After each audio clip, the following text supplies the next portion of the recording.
Estamos em um tempo de Páscoa. E a Páscoa não é uma festa ocidental. É, na verdade, uma festa que vem do povo judeu. E eu gostaria de falar para você da origem e do significado da festa da Páscoa.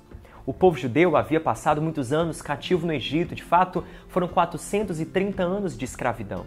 Até que Deus, então, o Deus dos hebreus, levanta um homem chamado Moisés para liderar o êxodo, a saída do povo de Israel do Egito. Quando isso acontece, por meio de muitas pragas, a 10ª praga foi a morte dos primogênitos.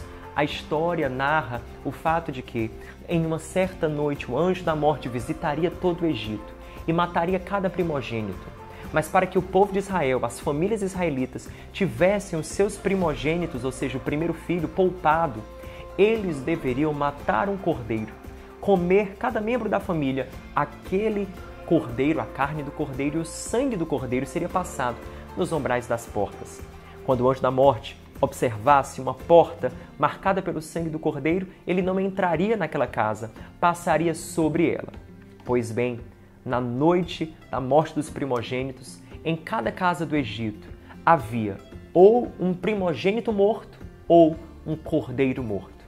Na casa onde o primogênito havia sido morto, não havia cordeiro sacrificado, mas onde havia um cordeiro sacrificado, havia um primogênito salvo. O que acontece depois é algo muito interessante. O povo de Israel, após aquela noite, é então liberado por Faraó, eles saem do Egito e a partir daquele dia passam a celebrar uma festa. A festa que fala sobre essa saída, que fala sobre esse livramento que Deus deu ao seu povo nessa matança dos primogênitos, que eles foram, enfim, salvos pelo sangue do Cordeiro. E o nome dessa festa é a Páscoa. A Páscoa, portanto, é a celebração de que Deus, ele colocou a sua mão sobre o povo de Israel, o salvou da escravidão do Egito por meio do sacrifício daqueles cordeiros. Sim, por meio do sangue do cordeiro colocado sobre as portas. Muitos anos depois, séculos, milênios após isso, um homem chamado João Batista, um profeta, ali na época da Palestina Antiga, observou alguém, e o Evangelho de João capítulo 1, verso 35 diz que João Batista, outra vez, na companhia de 2 dos seus discípulos, vendo Jesus passar, disse: eis o Cordeiro de Deus, eis o Cordeiro de Deus. Interessante, ele aponta para Jesus de Nazaré e fala: Jesus, tu és o Cordeiro. Mas como assim o Cordeiro? Essa linguagem de cordeiro era muito comum para os judeus e de fato era, porque anos atrás o povo havia sido liberto do Egito por causa do sangue dos cordeiros. E agora, qual ligação isso tinha com esse tal de Jesus de Nazaré? Naquele momento ainda tudo estava obscuro, mas depois de algum tempo, quando Jesus ele foi crucificado, pregado naquele madeiro, e o seu sangue derramado naquela cruz no Monte Calvário, todos depois conseguiram entender do que se tratava. Jesus era de fato o Cordeiro de Deus. Não o Cordeiro que libertava o povo do Egito. Esse foi o primeiro Cordeiro. Esse foi o Cordeiro da primeira Páscoa.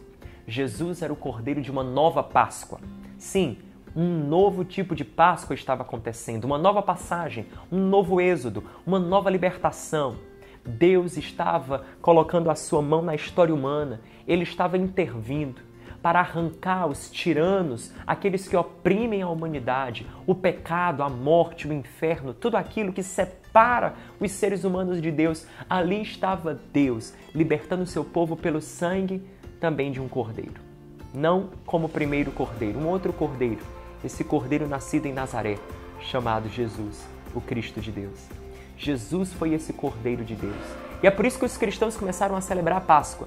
A Páscoa agora com um novo significado e um novo sentido, muito mais profundo. Não apenas uma Páscoa que se volta a uma libertação política e física, não. Uma Páscoa que fala da libertação espiritual. Uma Páscoa que fala sobre Deus.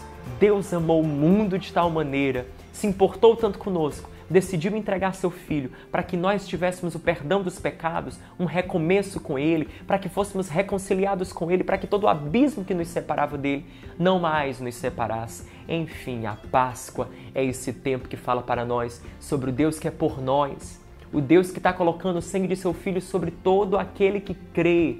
Sim, para o livramento, para a salvação, para o resgate. Ele está engajado em uma obra de salvação e não em uma obra de condenação.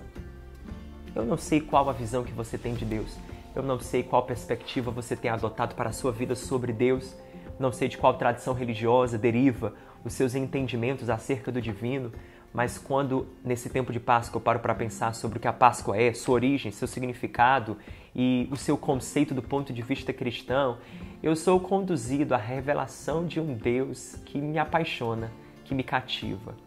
Um Deus que pensa em me resgatar, em me dar um novo começo, em me chamar de filho, em tirar tudo aquilo que me escraviza de dentro de mim, de sobre mim. O Deus que se faz carne, se faz homem, se faz servo, se faz obediente até a morte de cruz, se faz um cordeiro e por meio da sua morte ele me dá vida.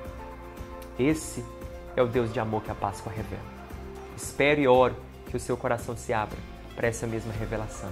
Que Deus te abençoe.